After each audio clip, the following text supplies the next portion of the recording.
Hello, everybody. Susan Winter here. Welcome back. I am continuing my interviews with fabulous, dynamic people that I like. I want to introduce you to. And today I have Teresha Young with me, who is an award-winning, accredited, and certified international wellness and relationship coach based in the UK, which you'll be able to tell from her beautiful dialect with a global client base. And she's been in the industry over 20 years, specializing in helping individuals to build better relationships with themselves and to lead radical transformations in their well-being, effectiveness, and relationships with others. She has a podcast, which is brilliant. I've been on it twice, I have to say. REAL-ationship Talk, the podcast, and it covers love, well-being, dating, relationships, and things like that, hosting industry experts such as moi. So we are talking today about personal empowerment. I know, big word. What is it? What does it look like? What does it feel like? Can you cultivate it? Do you know if you have it? I'm so excited to introduce my colleague and buddy, Teresha. Teresha, welcome to the show. Thank you so much, Susan. It's such an honor and privilege to have this opportunity to join you. As you said, you've been a guest on my show two I times, so have. it's very strange to be on the flip side of it now and being interviewed by you. So thank you again for the opportunity. You're welcome, hon. So let's talk about empowerment. What does that in your world? What does Mm, that look like to you in manifestation? A person walking around. How do we know? yeah. So how do you know when you are living your personal empowerment, or as I say, you're in your personal Yeah. power? And it's a phrase that we often hear Yeah. floating around.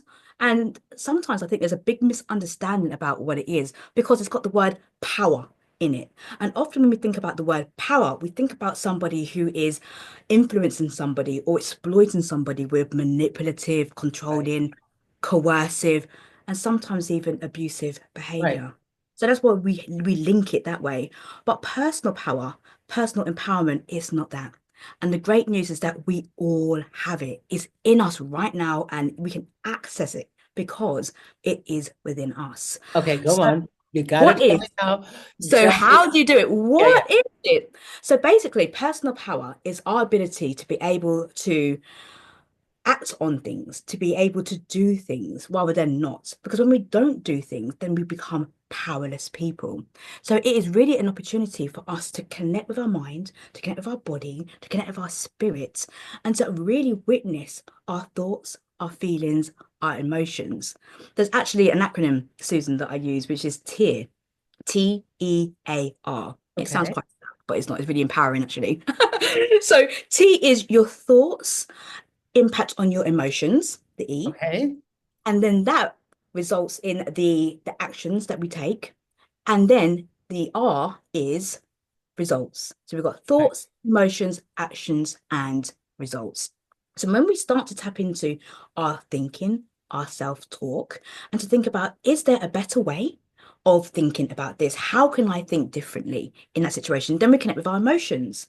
And we know that a lot of the actions we take are led by our emotions. So we really need to get better at labeling our emotions correctly because we tend to say happy, sad, angry. Those are the three core emotions that we tend to say. Right. But Right. actually, when we peel the onion, it goes deeper. You might not actually be sad, you could be lonely. You could actually be frustrated and disappointed. And when we start to peel the layers of that emotion, you realize that, okay, natural fact, there could be a pattern. Maybe I'm feeling lonelier more often than I believe. I thought it was sadness, but it's not sadness. It's actually anger, or it's actually frustration or disappointment or guilt, shame, blame. There's a lovely tool that people can use. It's called a Wheel of Emotions. You can go online, you can Google it, and that will help you to really identify your emotional state. So, how do we cultivate it? And what does that look like in the real world, as Right. you so personal power, personal empowerment is about having that inner strength, that mental strength. The word resilience, I think that loads of people will term it as.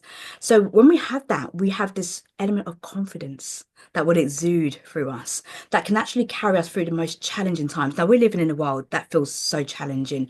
We look at our political climate, we look at our economic climate, we look at our social family life. There's so many challenges out there. But when we are able to see those obstacles as opportunities, as I say, turn that obstacles into opportunities, then we are able to see how we can actually bounce back from the setback as well. You have already covered, this is like War and Peace of self-empowerment. You've already had, I'm going to stop you because you've got, Yeah, let's make it really simple. You've got so much information here. yeah. Okay. Explain to me how you would recognize a person who is truly self-empowered. Because like you said, you started in the beginning by saying, sometimes we imagine it's somebody cocky, somebody boastful. Could it be that gal on Instagram that I got this, I've got that. Oh, look at me. What is it really? So what is it really? So Yeah. as I said, it's something that we cultivate within us. So when you can identify that you have more high vibes rather than low vibes, for example, Oh, that you nice. generally feel more hopeful, that you feel courageous, that you feel understanding, that you actually feel very loving towards yourself, that you are able to maybe forgive yourself for quote unquote mistakes and also others. Now, when we hear that word forgiveness, we often think that we are condoning the actions of somebody, but that's not. Forgiveness is simply releasing yourself from those heavy thoughts, feelings, emotions, whatever is showing up for you. Yeah. So that's one of the signs that you are actually, in your personal empowerment, is that you are sensing more of a high vibe rather than low vibration Interesting. of ease. We still imagine it would be sort of like the devil wears Prada, that kind of really tough, because I know you deal primarily with women. Is that correct in Right. your That's practice? correct. So this is for all, I do all everything in mind. So we oftentimes imagine this person that exudes Mm. all that as being empowered, and it's not that. That's false. That's that's the posturing as if, correct? You're That's talking about the high vibe. There's a beautiful thing, and one of your Brits, and I don't remember who it was. I wrote it down on a piece of paper in college. Now, do you know that? You think I have that piece of paper? But I've always thought this was the most beautiful statement. To paraphrase it, and I don't know if it was Disraeli, who it would have been, that the real sign of class and breeding is the ability to make others feel comfortable in our Mm. presence.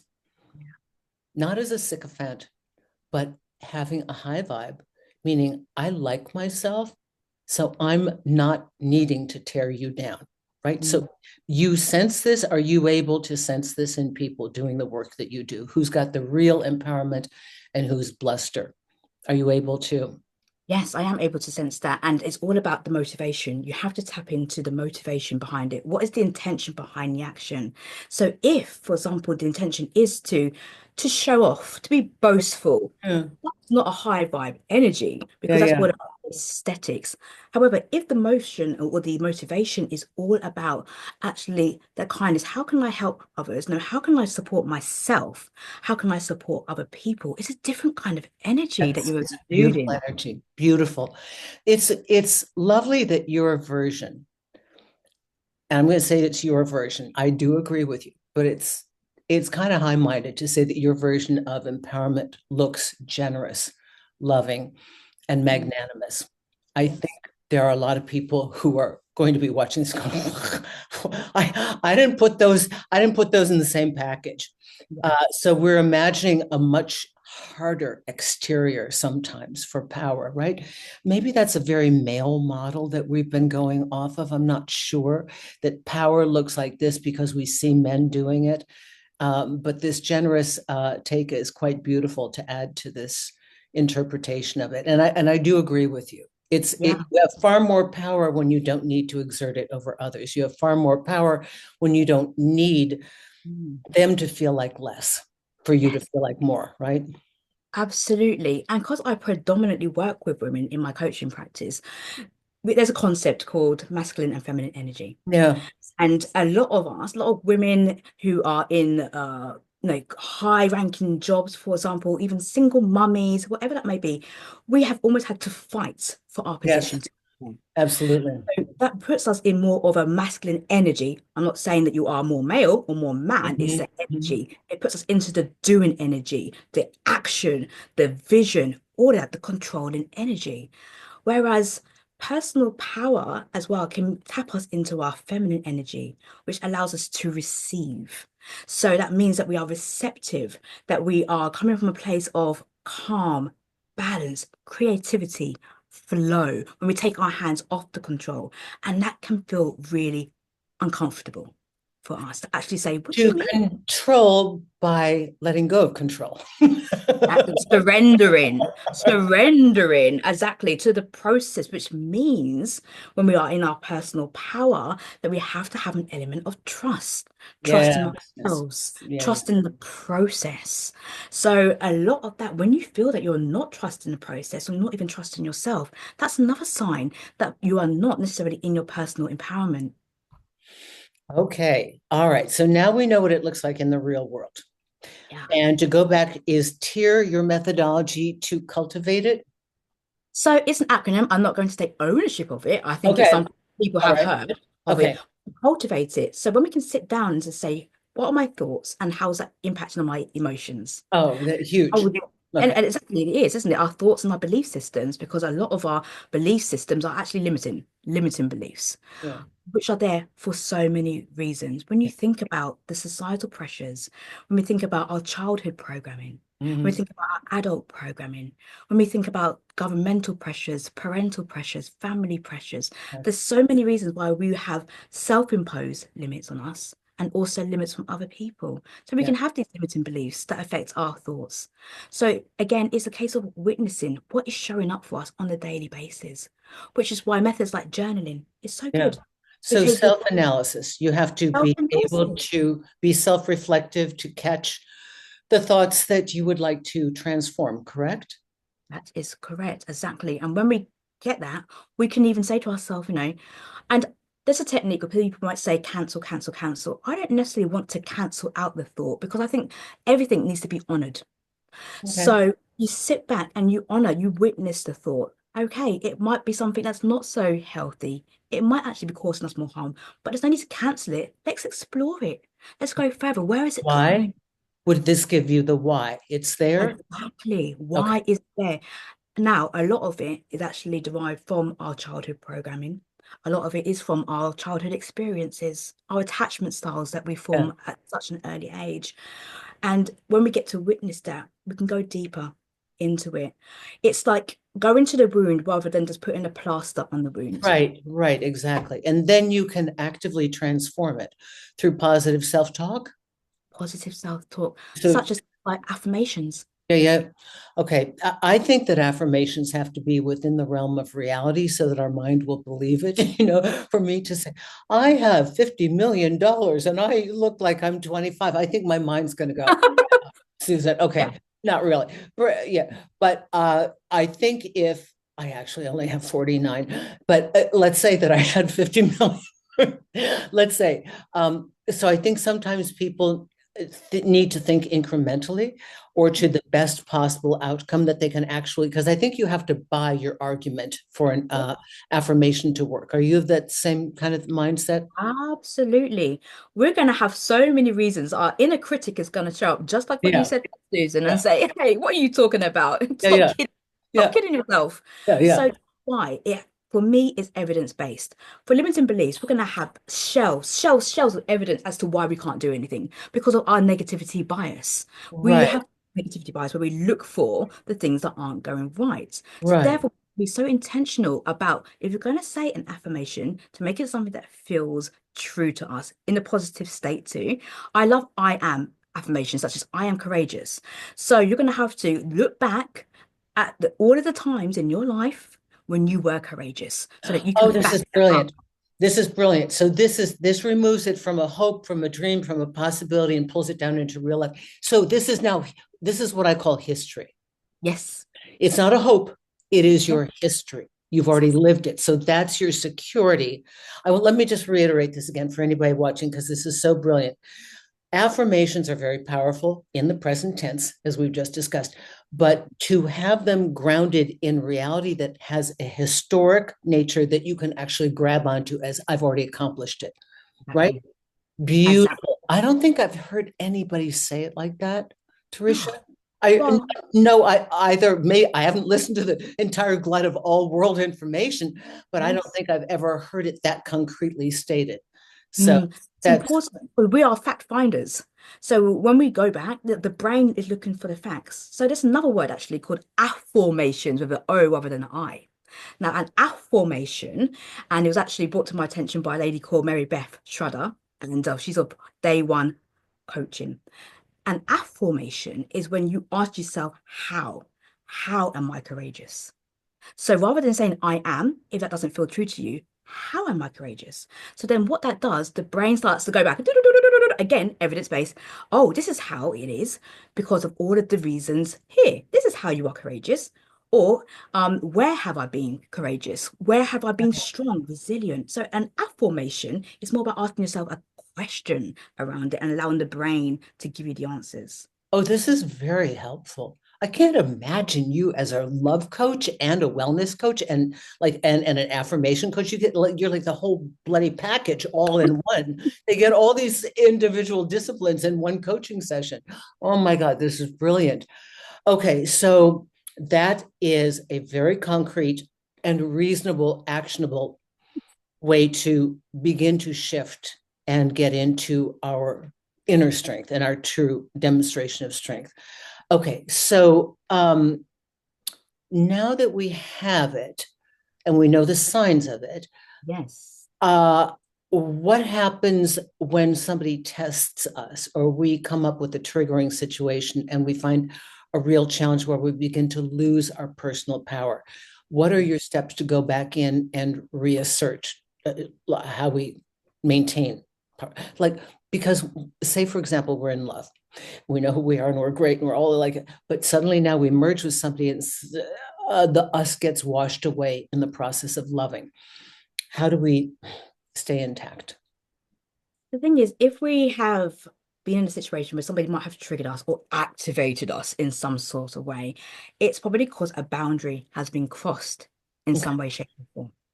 Now, if a boundary has been crossed in some way, shape, or form, it's firstly asking ourselves, did we set a boundary with that person in the To first begin place? with. Did we actually set it? Yeah, yeah, right. Did Yeah. they trip it on purpose or did they trip it by accident? Oh, Okay, well, exactly. And beautiful. there's some people who intentionally will try to wind us up in our life because Yeah, they know. And it's probably because we have reacted rather than responded before in an unhelpful way. So, and some people get, they get ammunition from that, like, oh, yeah, yeah, right, so right, motivated. right. So, in actual fact, have we actually set a boundary with that person?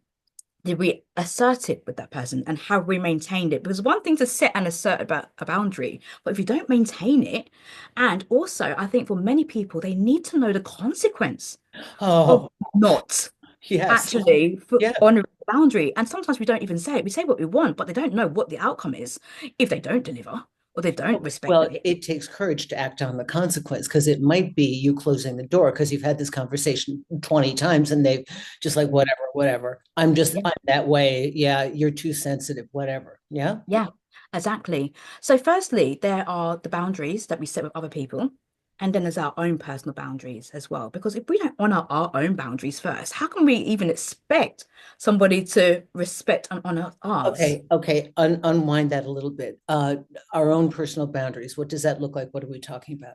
So how we take care of ourselves first off, because the Ah, first primary relationship, because you've spoken about love relationships and so forth, but the primary relationship we have is with ourselves as well.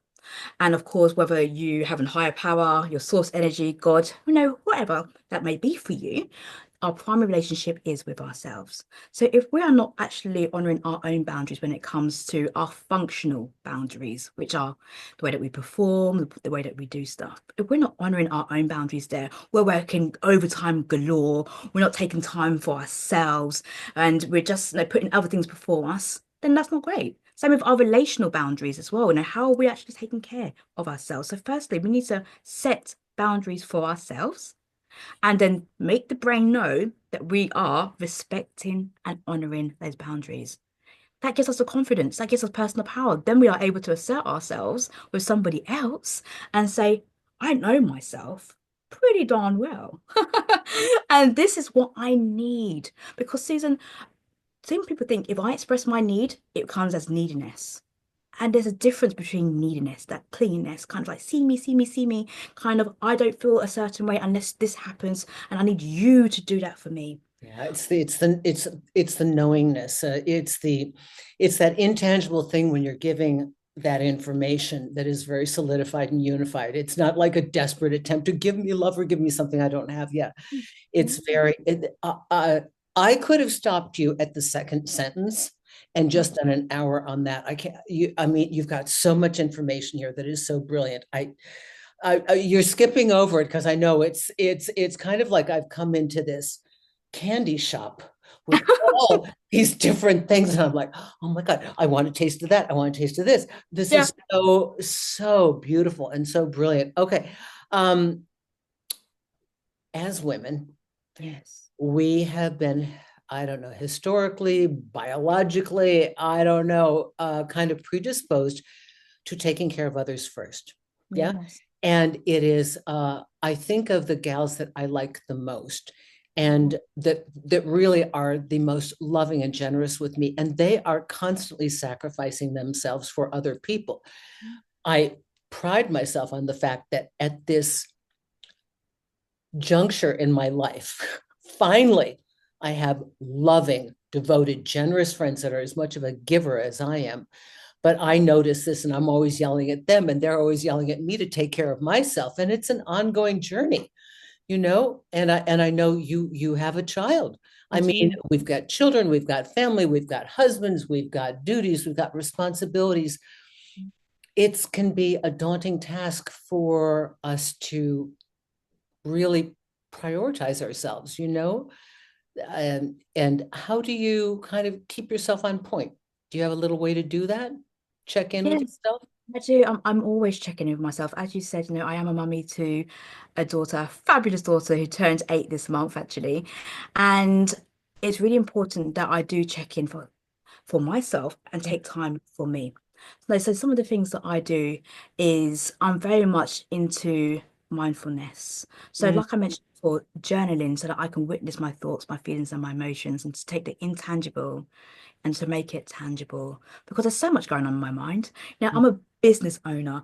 I am looking after my daughter as well, and I am taking care of myself. I've got my wonderful family. I've got wonderful relationships to nurture too. I do need that me time. I yeah. do need that moment just to sit back. So there's various different things that I would do in order to take care of myself, and maybe for the listeners that it will help, like gratitude practice. So for me, every single night before I go to bed, I think about 10 things I'm grateful for that day. If I can narrow it down to that day rather than generalizing, it Mhm. makes it so specific because it helps Yeah. me to evaluate the Yeah. day. And not only do I state what I'm grateful for, I say why and how it makes me feel. Because when you say that, it just generates this feeling of appreciation. I don't know how to explain it. Teresha, I mean, I would be exhausted living one of your days mentally. I don't know how you do it. You're so good. I'm the laziest person. I'm not lazy. I'm just, you know what? I'm not sure about my level of mindfulness. Uh, I got an ongoing to-do list in my mind that runs like a stock ticker, like that. But I do know that in times of real personal challenge, Mm, those are the times I tend to dig into my spirituality and yes, myself because like it's rock bottom. The art of keeping that practice alive when things are going well or things are going, whatever. So it sounds like you have a daily discipline where you have carved out a routine that keeps you strong, correct? You've got your nighttime I gratitude. do. Yeah. Gratitude. And the reason why is that it's so important that we have the ability to manage our nervous system. And something like a routine is so helpful. I've had super challenging times in my life. Susan, I haven't actually spoke about in this, and I've had my own well-being challenges, my own mental health Mhm. challenges as well. And through those times, I needed a sense of familiarity and Yeah, normality. So in order to cultivate a routine was so important for me. And it's a routine that I have continued yeah, because it helps me to feel safe. that's great. Now, a part of what I do in the work that I do is helping people to feel secured, aligned, empowered, and fulfilled. So, secure, aligned, fulfilled, and empowered. It's my SAFE acronym. So, I use that. What I teach, I live. So, I Right. need to have this That I routine. know. Yeah, thank you. I need to have this routine. And also, my daughter was born with a genetic condition, which means that she's got various different disabilities as well. So for me and for her, having a routine has been so helpful. So I will set up my day. And I know what you're saying there, Susan, about there's like so much going on. You've got so much on your to-do list. Habit stacking is so good. So for me to do my personal development, and it said about 10 to 15 minutes a day of personal development is good for our empowerment. I will listen to that whilst brushing my teeth. And I would listen to your podcast. I would listen to your YouTube videos. Yeah, I would do. Whilst getting ready in the morning. And I do that. So I'm habit stacking. This is how I'm Okay. able to fit Yeah. things into my day. And I know exactly what I need to do. I have my home treadmill. So I get on my home treadmill. So I'm looking after my body as well. And of course, there has to be flexibility. Like this week, my daughter has been unwell. So she's been off school Right. from Uh, Tuesday to yeah.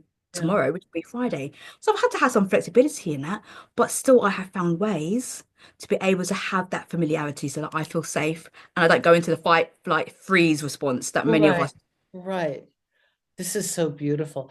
I, you know, I met you through your association to Saskia Nelson, whom I adore. Yes.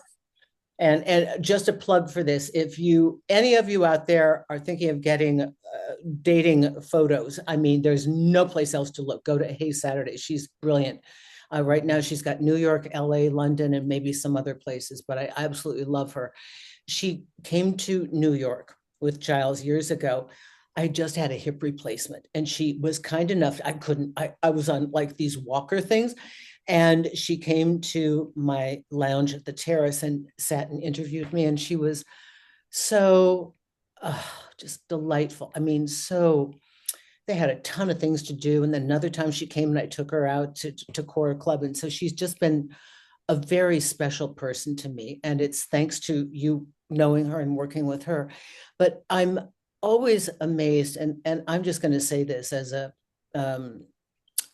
because I want to say this about you. You know, I meet a lot of people in this business, and they're not in it for the right reason. It's money, that's it. They might fix you, they might not.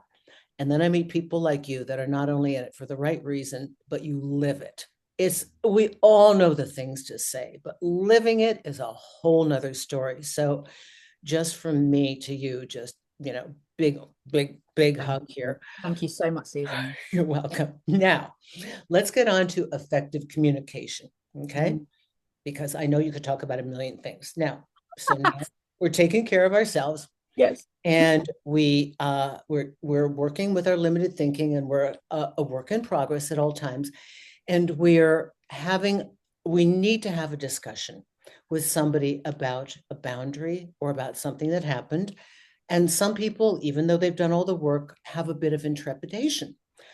What do I say? How do I say it? Do I have a right to say it? Yes, of course you do. You must. Um, how do you approach difficult conversations when you need to talk about boundaries or a need that you have? Yeah. Firstly, it's understanding what it is that we want to actually assert. So Okay. what has been the trigger? What has been happening all the way up until this point to have this conversation? Now, a lot of when we do that work and reflection, sometimes we can find that actually the responsibility sits with us rather than the other person. Sometimes, Mhm. sometimes that happens. But if it isn't the case, then it's about having that honest, open, and transparent conversation. Hot, honest, open, transparent. Okay. Okay. Have a hot conversation with this person. Now, I think a lot of we can plan our words exactly. And I would always invite people to actually plan out what it is that you want to say to that Yes. person. And Absolutely. even if you have to take whatever you have written with you so that you've got some structure and you can just make sure that you don't go off piece because our emotions Yeah. probably are going to kick in and we're going to get wild up. It's like plan it out. There's also some other considerations for effective communication. The timing of that conversation. It's like if that person has come home or whatever it is, and it doesn't look like the right time, although we might really want to have that conversation, you're not going to get the best energy from that Exactly. person or the best Yep. response. So think about the timing, to Yep. have effective communication. Also, think about the energy. Obviously, how do you feel? Are you bringing your best energy to that conversation too? And also the energy of the person. And the other thing, the environment. Sometimes it can be helpful to take the conversation out of a familiar place. Now, I would like to think that our home is our safe space for many people. And it might be helpful actually to go on a walk with that person or to take it to another venue, another setting, so that you can have that confirmation, switch up the flow because you can have a tough conversation and then you're still sitting in the same place afterwards. So it's like a way Interesting. to do it different. Interesting choice. I had a client who the time her partner would talk to her is when they went on a walk, not in the house. That's the time that they would talk. And so that was the time that we arranged for her to have her conversation. Interesting to Yeah. break it up. Let me just say for the ladies out there, times to not talk. Mhm. You're coming near your lady time and you know you're going to be a little nutty. Mhm. Don't start the conversation then because it'll be 4 in the morning. You will have been talking for 6 hours. Your partner will be holding their head in their hands and you won't remember why you said it to begin with. And number two, I'm one for clarity and brevity. Uh, I tend to notice that if you're involved, like let's say you're heterosexual, well, let's say it doesn't matter. Anytime a person starts a conversation, they begin rambling and describing the outfits and describing the day and going off target, you lose the person listening. You have to be extremely, as you said, focused on the message and the intention and the clarity and as concise as possible while still having it be warm and not accusatory. I think that people will enter negotiation with us when we can make it a here's what is happening that I'd like us to figure out together. So I think there's a big part in my practice of teaching people to approach their mate as an ally, not an adversary, and to take the heat off of them. Do you how so I know you have your own methodology. I'd like to hear what you have. Yeah, that's absolutely. I mean, I'm in so alignment with what you're saying there as well. And when you spoke about the accusations, this is when we can use words like I statements. So Right. rather than I you do this, right. you finger pointing, accusing, I have noticed, I have felt. So Yes. then it brings it back to you. So it doesn't feel like you are attacking that person. So just being very Yes. mindful Yeah. about our choice of words is so important. And then, as you said, there's it's the observation. I'm not sure whether people listening may be familiar with a technique called the non-violent communication technique. Go ahead And and explain it. I Okay. will do. Thank you. So what it is that you note the observation, and the observation is just a fact, taking your emotions out of it, the observation, and then it is how that makes you feel, Exactly. and then you tap into the feeling, linking back to actually labeling the feeling, the emotion correctly. Then you state the need. So what it is that you need and why is it important for you? And then you put in the request, as you would say. It's funny. I didn't ever read about that, but that's the system that I do exactly. Okay. But I think it's kind of logical. Yes. You place it there in a neutral category. You state why it's important and how it's Yeah. affecting you, and you state what you'd like to see instead. Correct? Because some people don't have a clue. Another thing is that for the ladies out there, guys are not telepathic, ladies. They don't. There's this misconception that if they love me, they'll know. No, they don't know. Every woman's a damn combination lock. She's not exactly the same. What the last girlfriend needed to feel loved is not what you feel needed to be loved. And if you don't tell them, they can't. So many times I find that guys, they just want to know, what do you want? What do you need? And we can't be afraid. One, we have to know, and two, we can't be afraid to tell them, right? Absolutely. And this is why, when it comes to relationships as well, see if you can schedule in regular times to just communicate, to do an analysis of the relationship, to see what's working well and what may not be working so well. So it doesn't feel like you're just landing things on a Yes. person. So if you schedule regular communication, audits, well-being check-ins on the state of the relationship, then hopefully that will help to mitigate some of these, difficult experiences that we're having with people. I have a lady that brilliant. She teaches people how to do TEDx talks. She's a wonderful speaker, Trisha Brook, and she has. I think I can say this. I mean, I don't think I'm defying any confidence because it's really quite brilliant. She sits down with her husband once a week and has a talk. What's going on? And I just think it's incredible because she is such a dynamic force. And so they have this conversation. And I remember she said in the beginning, he was a little bit like, oh, because they think, oh, am I in trouble? What am I going to hear? Or is she going to be Absolutely. unhappy? And she said, now he's so eager and looks forward to it because they have their needs as well. And oftentimes, when we don't express our needs, that is fertile ground for resentment. And Yeah. yet our partner's got no idea why, or Well, you exactly. haven't, right? Or you don't know why they're getting grumpy, but they don't want to tell you because either they don't know how to say it or they're afraid if they're going to upset you. And yeah, So very, true. And we yeah, start to camouflage things. So we actually start arguing about the toothpaste being squeezed from the middle and not from the bottom, exactly. That's how rather the than that's how the resentment started. It's never about the toothpaste. I've said this before, but I'm old enough to have grown up with black and white television, which was a big deal to have TV. And I was watching Walter Cronkite in the what we now call legacy news. And he had on television in the evening news segment a man whose wife divorced him for leaving the cap off the toothpaste. This was a real story. I remember as a kid because I just thought this was so amazing. And and as a child, even I'm thinking that wasn't the reason, but the man was dumbfounded because he's like, but I can just imagine she told him 50 things that she needed before that, and he never listened. And that cap on the toothpaste was the last was straw for her because this is the thing that kills men. Suddenly they have this nice girl, she's all sweet, and then suddenly something so silly. I got into a towel fight with a guy. The argument was about a towel. Okay, you're going to love this one because I got to make it real to the real world. So I had moved out of my home, and my partner was still in the local community where I lived, which was kind of rural. And I'd go back to visit him. And listen, I gave him my treadmill, I gave him beds, I gave him furniture, I gave him all of my towels, all this stuff because I had this house that I had to go from 3,000 square feet to an apartment in New York. All I asked when I come on the weekend is that I have a clean towel. And I kept asking this week after week.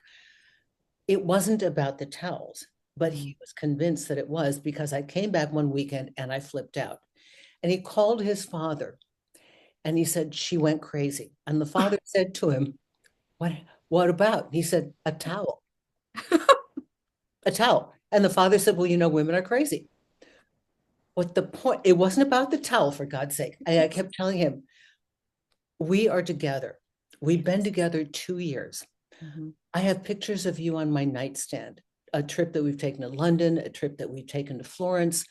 I'm a fantasy action figure. You are an artist that draws my bodies, and you have girls from the Renaissance fair on your walls and pictures of exes.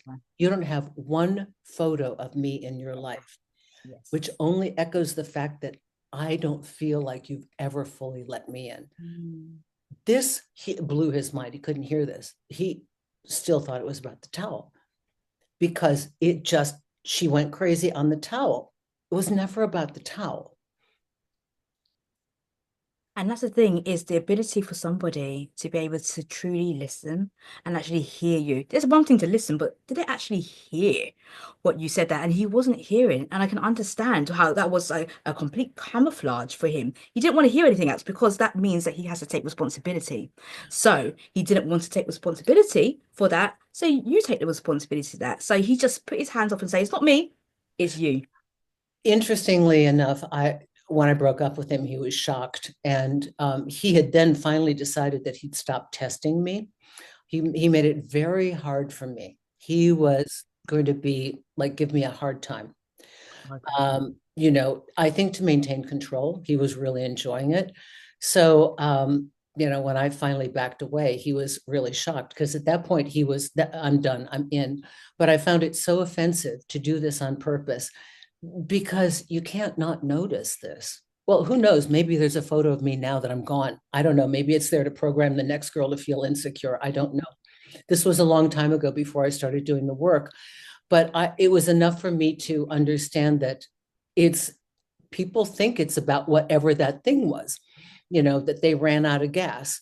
And it's not that they ran out of gas, it's that they didn't care enough to plan the date because they didn't care enough about her, because they didn't care about her being safe or that it's always the things they didn't listen to. But again, to your point, we are required to tell them.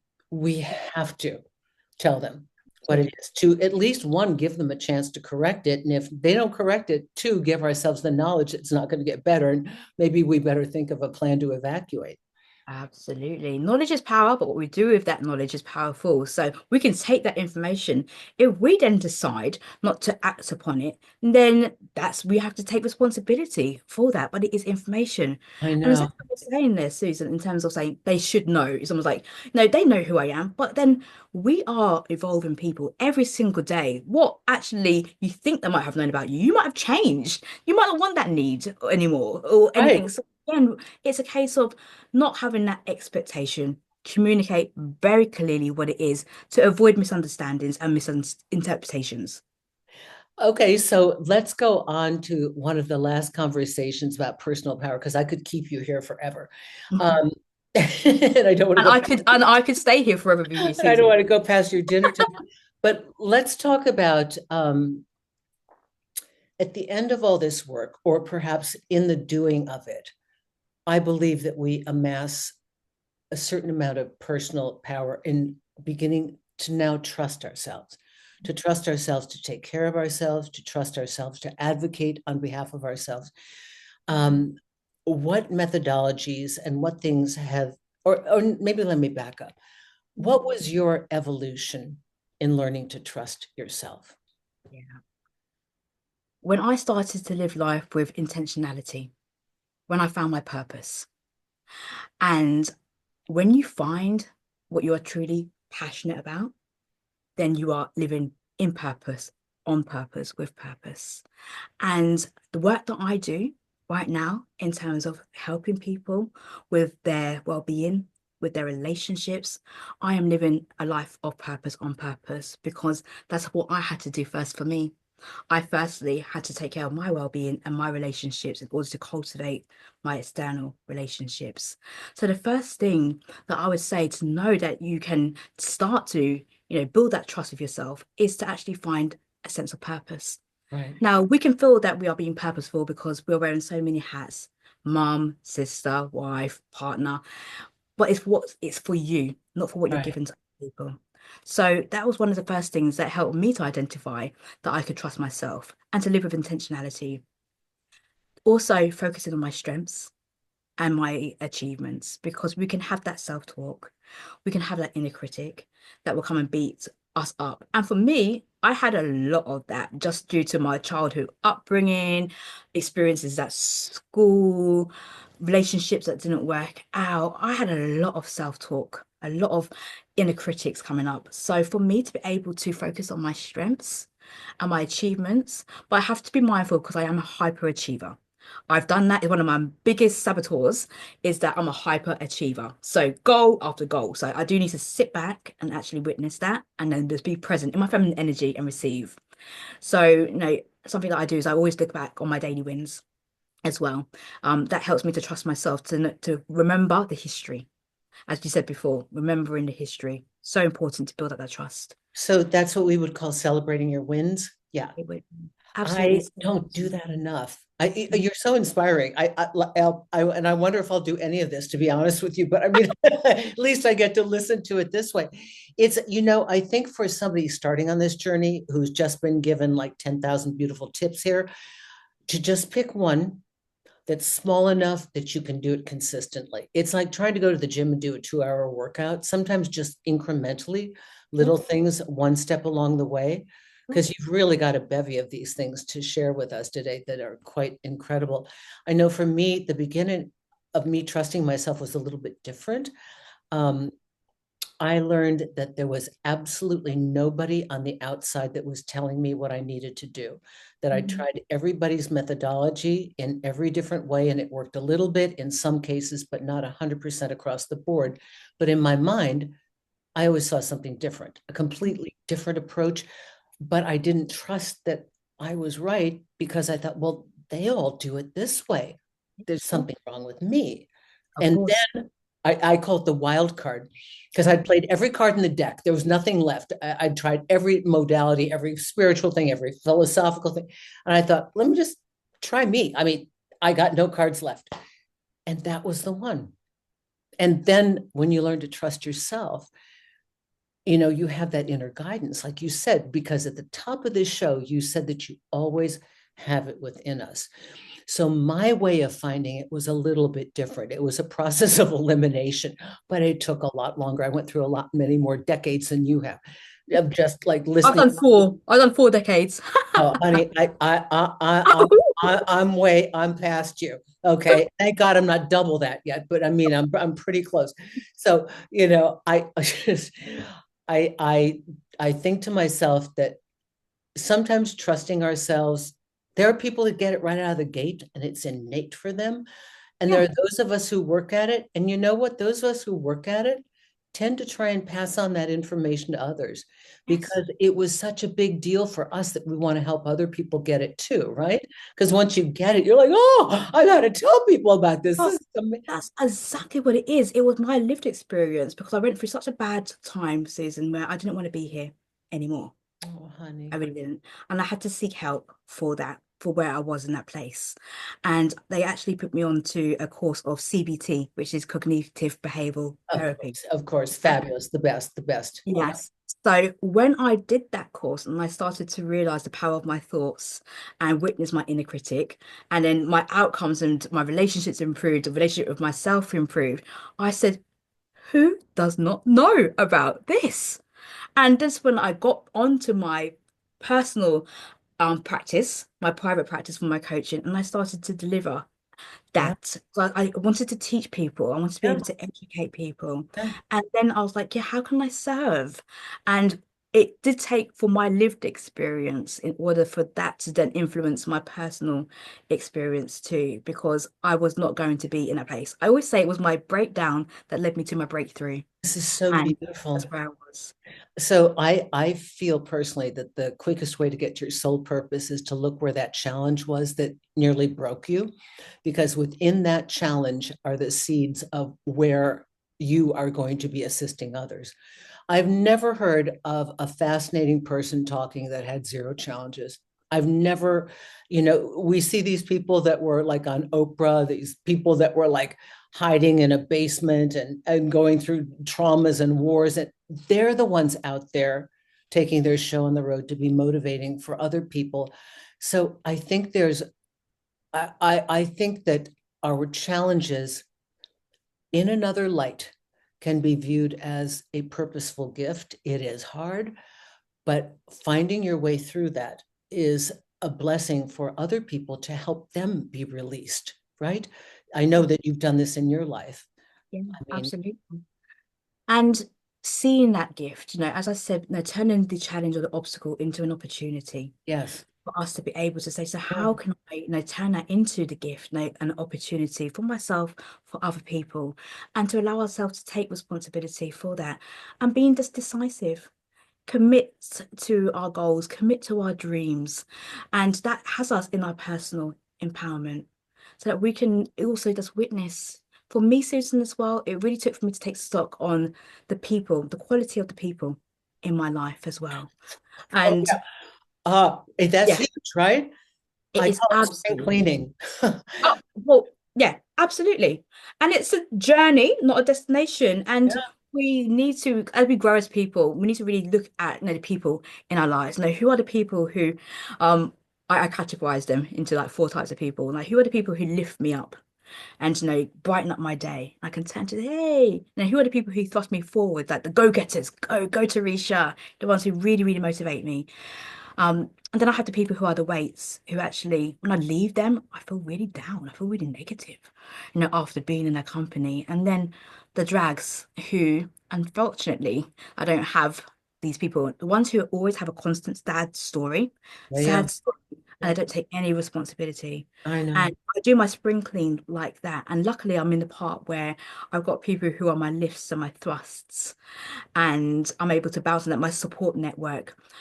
Again, personal empowerment is about your support network as well, who you have in your world. I love this because I never had a filter. Like I talk about filtering for partners, Yeah.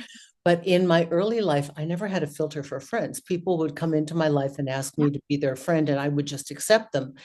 And along with that, I had this accrued baggage because I was always a helper, a fixer, somebody with resources, either time, generosity, ability to help. And I felt that because I got their call, I needed to answer. I thought that that was the requirement of friendship. And then I realized I started to look at the weight of it, and I could barely get through my day. I remember one day waking up at 7, I had some things to do.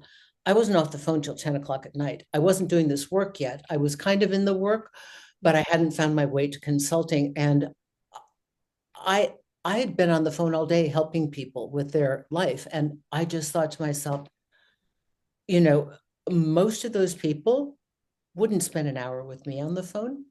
They wouldn't either think they had to. And it wasn't that it was reciprocal. It's just that I realized I actually had a partner tell me, Susan, you can work with 10 people that are going to go nowhere and come back next week and ask you the same question, or you can work with thousands.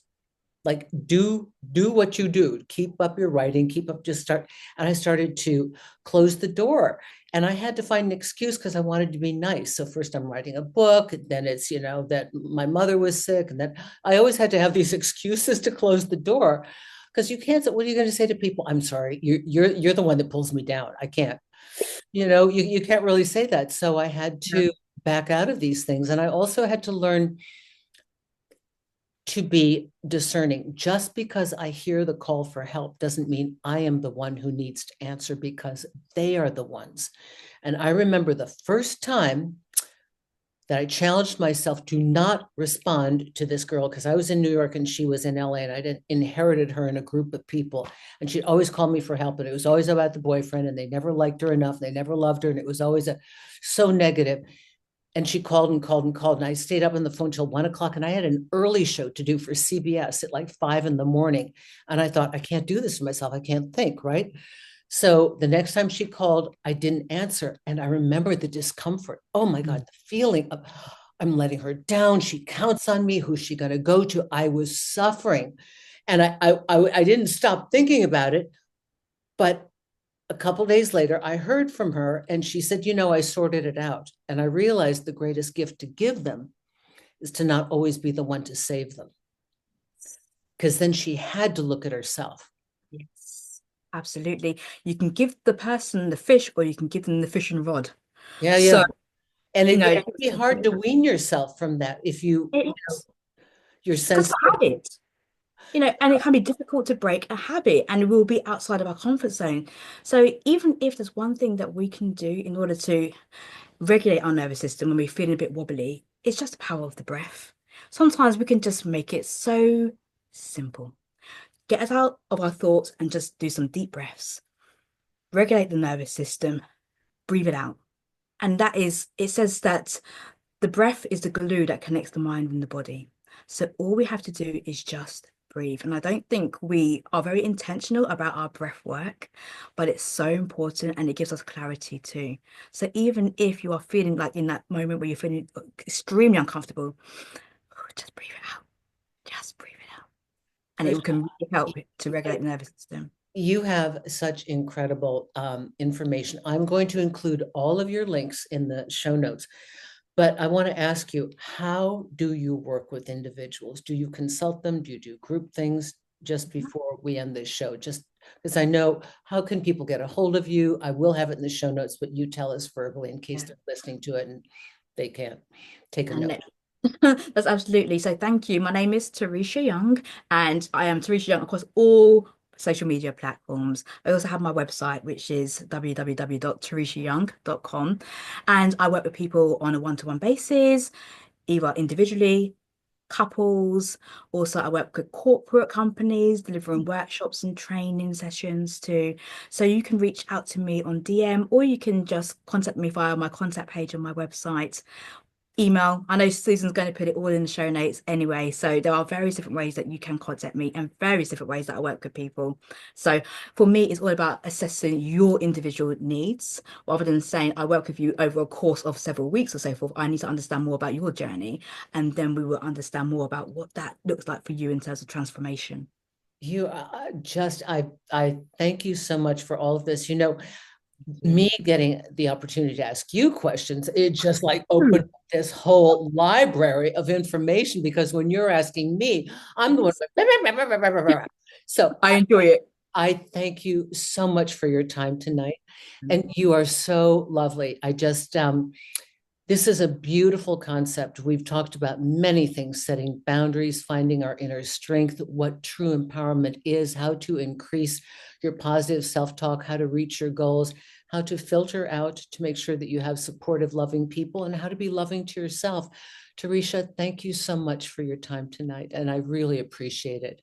Thank you, Susan, for having me. Thank you, everybody, for tuning in and listening. It's been an honor and a privilege. Take great care of yourselves Will you and come others back too. at sometime in the future? I will do. I will do if you're willing to have me talk, Oh talk, talk. yeah. Yeah. I'm trying to do as many films as I can here in Arizona because I look so good. And I go to New York City. It looks like you put a mask on me. Oh, so yes, I love it. Thank you so much for your Thank time, you. everybody. Teresha Young. Thank you.